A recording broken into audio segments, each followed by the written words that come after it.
Good morning बच्चों। तो कैसे हैं आप लोग? आई होप कि आप लोग बहुत अच्छे होंगे, खुश होंगे, मस्त होंगे, खुशहाल होंगे और मन लगाकर पढ़ते होंगे। पिछले क्लास में हम आप लोग को टेम्पल आर्किटेक्चर के बारे में पढ़ाए थे और टेम्पल आर्किटेक्चर में नगाड़ा स्टाइल के बारे में पढ़ाए थे। अब उसमें हम आगे आप लोग को डिस्कस करेंगे। तो नगाड़ा स्टाइल में ही हम शिखर के बारे में पढ़ाए थे और शिखर जो होती है वो कितने प्रकार की थी? तो 3 प्रकार की थी। एक था लेतिना रेखा प्रसाद, दूसरा था फामसाना और तीसरा था बल्लभी। तीसरा क्या था? बल्लभी। यहाँ तक हम लोग जान चुके हैं। अब उससे हम आगे पढ़ेंगे, ठीक है। आगे क्या पढ़ेंगे? उसी में मंदिर के बारे में ही, कि मंदिर का जो शिखर होता था वो किस तरह से होते थे, कैसे बने होते थे, उस पे क्या क्या एस्टेब्लिश्ड होते थे, इन सब के बारे में जानेंगे। और मंदिर में मतलब कितने तरह के मंदिर में कितनी प्रकार के होते थे, उसमें ये सब क्या क्या रहता था, उसमें कितने भाग होते थे, कितने रथ होते थे, इन सब के बारे में हम अब डिस्कस करेंगे। तो आइए हम जानते हैं। टेम्पल आर्किटेक्चर में ही आगे पढ़ते हैं क्या। देखिए उसमें क्या कहता है, शिखर के बारे में ही बताया जा रहा है। किसके बारे में बताया जा रहा है?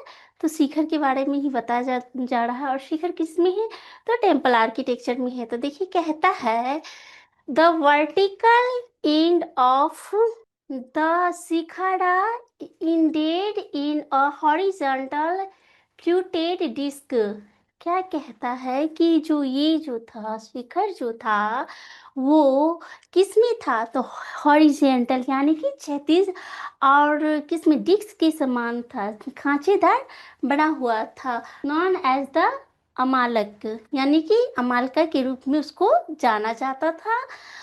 On top of diet a spherical shape. ये किस शेप में होती थी? तो स्फेरिकल शेप में होती थी। Was place known as the kalash, जिसको ये जो स्फेरिकल शेप में होती थी उसको हम लोग किस रूप में जानते थे? किस में जानते थे? नॉन एज कलश, उसे हम कलश के रूप में जानते थे। ठीक है, अब आइए से हम हिंदी में समझते हैं। शिखर का ऊर्ध्वाधर भाग एक क्षैतिज खांचेदार चक्र पर समाप्त होता था। किस पर समाप्त होता था? तो क्षैतिज खांचेदार चक्र पर वो समाप्त होता था। क्या? तो शिखर, जिसे अम्लक या अम्लक कहा जाता है, जिसे अम्लक या अम्लक कहा जाता है। इसके ऊपर एक गोलाकार कलशाकार आकृति स्थापित की जाती थी। किसके ऊपर? तो मंदिर के ऊपर जो शिखर होते थे, जो चोटी होती थी, तो उसके ऊपर क्या मतलब स्थापित किया जाता था? तो एक कलश को स्थापित किया जाता था, जिसे कलश कहा जाता था। उसको क्या कहा जाता था? कलश कहा जाता। जो गोलाकार कलशाकार आकृति का जो उस पे स्थापित किया जाता था उसको क्या कहा जाता था? तो उसको कलश कहा जाता था। ठीक है, हम यहाँ तक समझ गए। अब आगे बढ़ते हैं। तो देखिए यहाँ पे कहता है कि बेसिक स्ट्रक्चर ऑफ नगाड़ा आर्किटेक्चर। जो ये नगाड़ा आर्किटेक्चर का जो मंदिर है, इसका जो बेसिक स्ट्रक्चर है वो यहाँ पर दिया हुआ है। इसके बारे में हम जानेंगे। देखिए क्या कहता है। सबसे पहले है कि ये है शिखर। क्या है ये? शिखर है।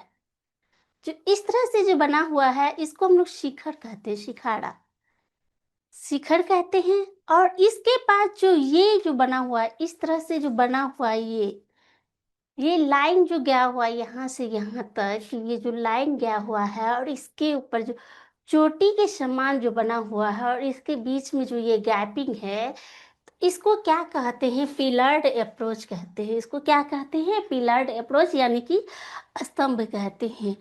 और इस तरह से ये जो साइड बना हुआ है, यहाँ से यहाँ तक जो साइड बना है, ये साइड जो बना हुआ है, इसका जो ये साइड बना है, इसे संगटम या संगटोरम कहते हैं, यानी कि इसको गर्भगृह कहा जाता है। और ये जो है अपराइज्ड प्लेटफॉर्म, ये जो है ये एक ऊंचे चबूतरे हैं। क्या है? अपराइज्ड प्लेटफॉर्म है।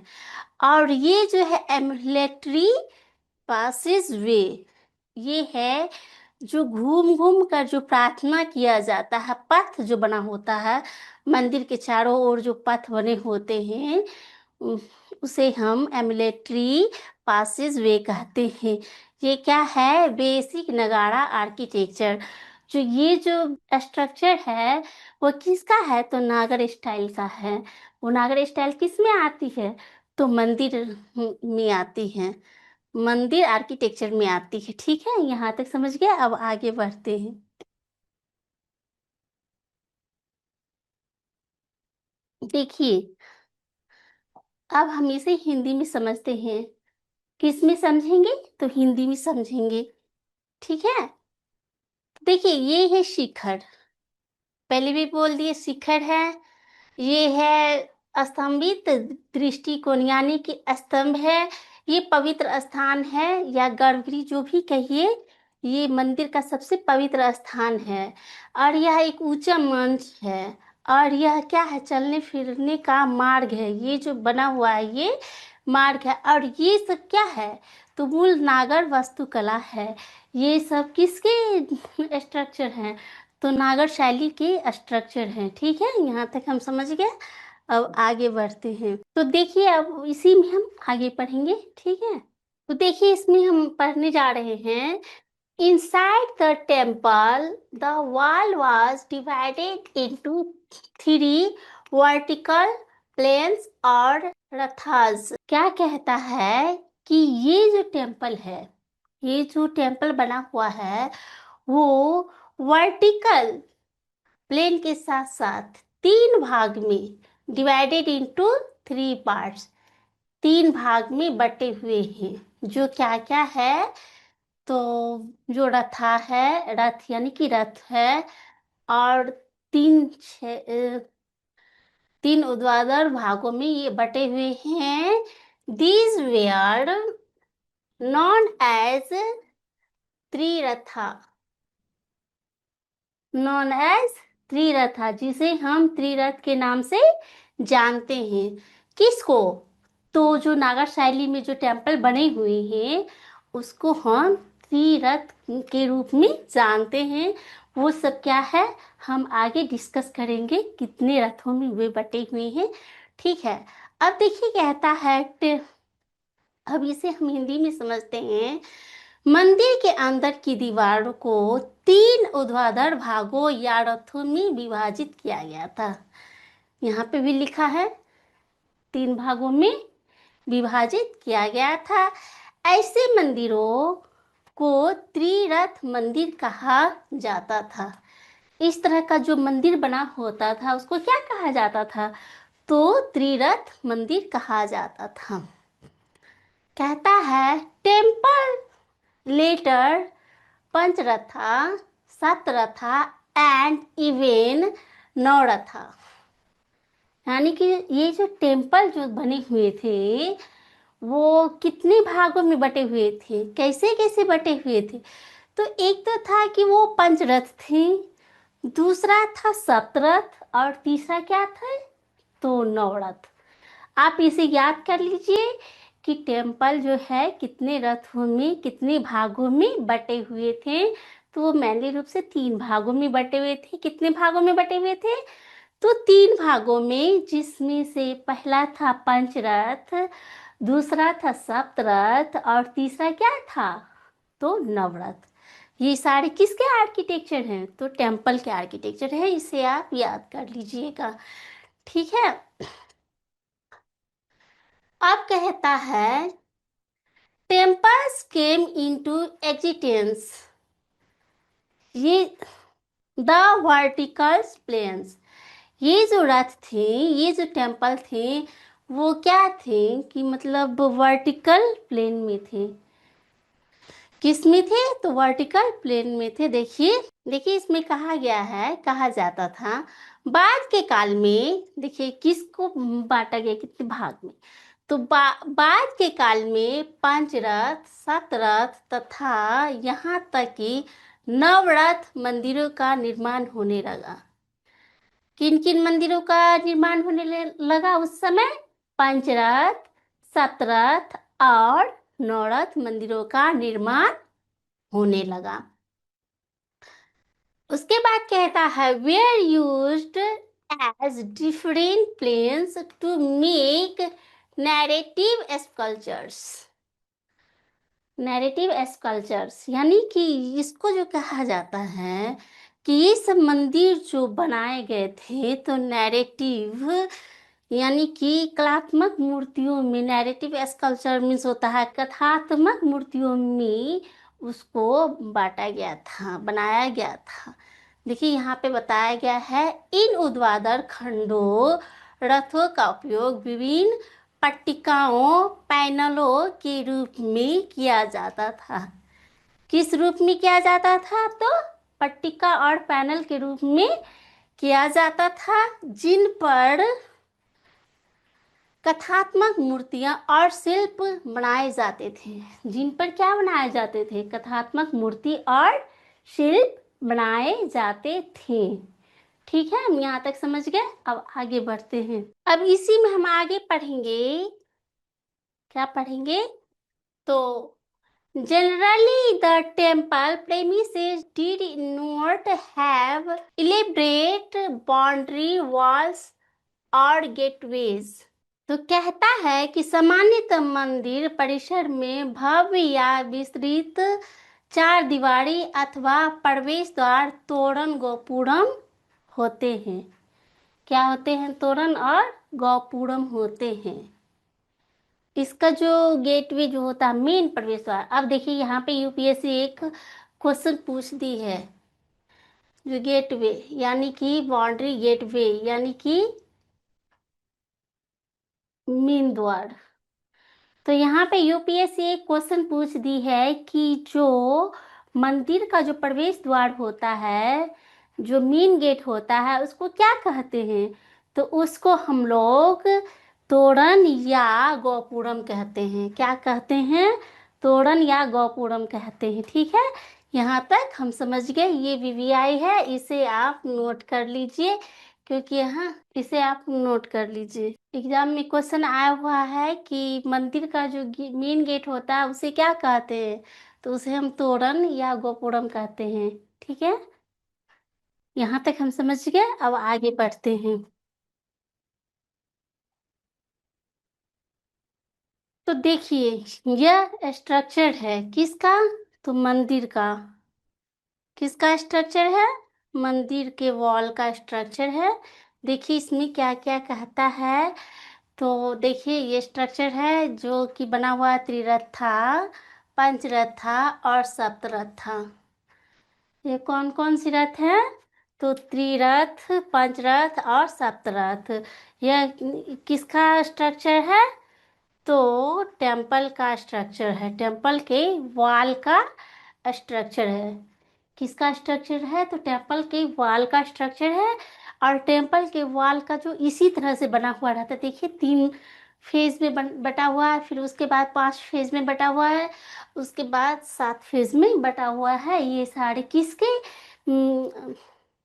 कंस्ट्रक्शन है? तो ये सारे मंदिर की कंस्ट्रक्शन है, टेम्पल आर्किटेक्चर की वॉल्स के कंस्ट्रक्शन है। किसके कंस्ट्रक्शन है? तो वॉल्स के कंस्ट्रक्शन है। आप लोग भी देख लीजिए, इस तरह से बने होते हैं टेम्पल कंस्ट्रक्शन। ठीक है, यहाँ तक हम समझ गए। अब आगे बढ़ते हैं। अब देखिए इसे हिंदी में समझते हैं। देखिए फिगर बना हुआ है, इस पे लिखा हुआ है त्रिरथ, पंचरथ और सप्तरथ। क्या है? त्रिरथ, पंचरथ और सप्तरथ। आप इसे याद कर लीजिए। मंदिरों में कौन कौन से रथ होते हैं? तो मंदिरों में होते हैं त्रिरथ, पंचरथ और सप्तरथ की दीवारें होती हैं। किसकी दीवारें होती हैं? तो त्रिरथ, पंचरथ और सप्तरथ की दीवारें होती है। किसकी? तो मंदिर की। ठीक है, यहाँ तक समझ गए। अब आगे बढ़ते हैं। अब पीछे जो हम फिगर देखे थे वो सारे त्रिरथ, पंचरथ और सप्तरथ के, उनके बारे में हम अब जानेंगे कि इन सब में क्या क्या होते हैं। ठीक है, तो देखिए आते हैं यहाँ पर figure triratha, pancharatha and saptaratha walls in temple.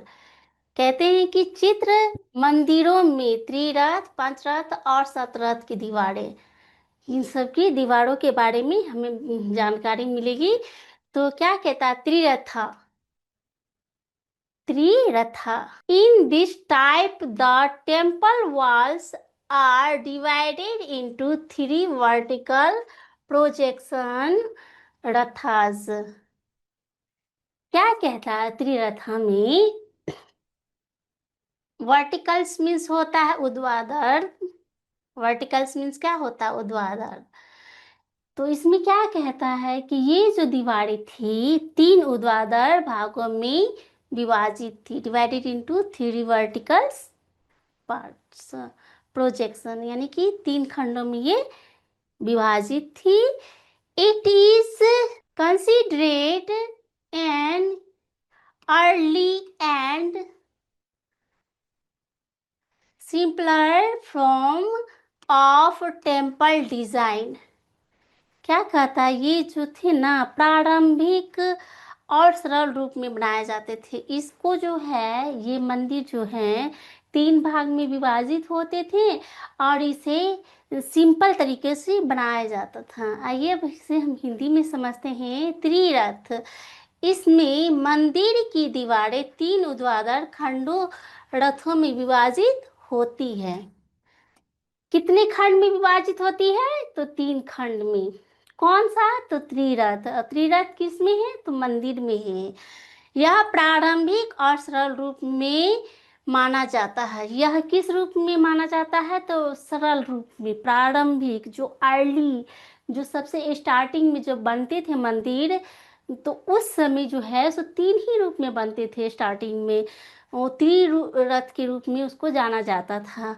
अब उसके बाद क्या क्या चेंजिंग आया है वो हम आगे जानेंगे। ठीक है, आइए यहाँ तक समझिए। अब आगे बढ़ते हैं। अब कहता है कि पंचरथा, किसके बारे में जानेंगे? पंचरथा। There the walls are divided into five vertical projection which makes the external sculpture of the temple more prominent and richly articulated। क्या कहता है? richly articulated। ये जो होते थे, ये जो पंचरथ की जो दीवारें होती थी मंदिर में, वो पांच भागों में, पांच ऊर्ध्वाधर खंडों में क्या होते थे? विभाजित होते थे और उभरी हुई होते थे। तो देखिए, इसको हम हिंदी में समझते हैं। किस में समझेंगे? तो हम इसे हिंदी में समझते हैं। कहता है पंचरथ। क्या कहता है? पंचरथ। इसमें दीवारों को पांच ऊर्ध्वाधर खंडों में बांटा जाता है। कितने ऊर्ध्वाधर खंडों में बांटा जाता है? तो पांच ऊर्ध्वाधर खंडों में बांटा जाता है, जिससे मंदिर की बाहरी संरचना अधिक उभरी हुई और अलंकृत दिखाई देती है। इसकी संरचना जो क्या होती है? अधिक उभरी हुई और अलंकृत दिखाई देती है। किसकी? तो पंचरथ की। तो पंचरथ की दीवारें कितने भाग में विभाजित होते हैं? तो पांच भाग। ऐसे भी हम लोग जान रहे हैं कि पंच मीन्स पांच, तो वैसे भी पांच भागों में वो डिवाइडेड रहते हैं। अब कहता है किसके बारे में? सप्तरथा। किसके बारे में जानेंगे? तो सप्तरथा। In this type, the walls are divided into seven vertical projection। ये कितने प्रोजेक्शन में डिवाइडेड होते हैं? तो सेवन प्रोजेक्शन में, सात भागों में वो डिवाइडेड होते हैं। This is a more complex style and provides greater surface area for sculpture, decoration and narrative planes। जो इसमें क्या कहता है कि जो इसकी जो कलात्मक क्रियाएं होती थी वो मूर्ति और की बनी होती थी। ये सात ऊर्ध्वाधर खंडों में उभरे हुए रहते थे, बटे हुए रहते थे, और इसमें छोटे छोटे स्थान बने होते थे, नैरेटिव प्लेन्स बने होते थे। ठीक है, हम यहाँ तक समझ गए। अब आगे बढ़ते हैं। देखिए अब इसे हम हिंदी में समझते हैं। सतरथ या सतरथा। क्या कहता है? शतरथ और शतरथा। इसमें दीवारों को 7 ऊर्ध्वाधर खंडों में विभाजित किया जाता है। कितने खंड में विभाजित किया जाता है? तो 7 खंड में विभाजित किया जाता है। यह शैली अधिक जटिल होती है। यह शैली क्या होती है? अधिक जटिल होती है। देखिए, जटिल होने का एक ही रीजन है, क्योंकि इसको मतलब 7 खंड में काट काट के बनाया जाता है, तो स्वाभाविक है कि वो जटिल होगा ही, वो मुश्किल काम होगा ही। तो इसीलिए कहा जाता है कि जो शतरथ जो बनता है, मंदिर का जो डिजाइन बनाया गया था, वो कठिन था, वो मुश्किल था, फिर भी बनाया गया। और इसमें मूर्ति कला व शिल्प सज्जा के लिए अधिक स्थान मिलता है। उसको जो काट काट 7 खंडों में जो काटा जाता था, 7 भागों में काटा जाता था, तो उसमें क्या था कि मूर्ति कला, जो उसमें जो मूर्ति कला, जैसे देवी देवता अप्सरा पौराणिक कथाओं पर जो मतलब शिल्प उकेरे जाते थे, वो साज सज्जा जो बनाए जाते थे, उसके लिए क्या होता था, काफी ज्यादा जगह मिलती थी, जिससे उसको एडजस्ट करने में ज़्यादा आसानी होता था, अच्छा होता था। इसीलिए उसको इस तरह की दीवारों में बनाया जाता था। ठीक है, हम यहाँ तक समझ गए। आई होप कि मेरी यह वीडियो आप लोगों को बहुत अच्छी लगी होगी। अब हम आप लोगों से नेक्स्ट क्लास में मिलते हैं। Okay, bye bye, thank you.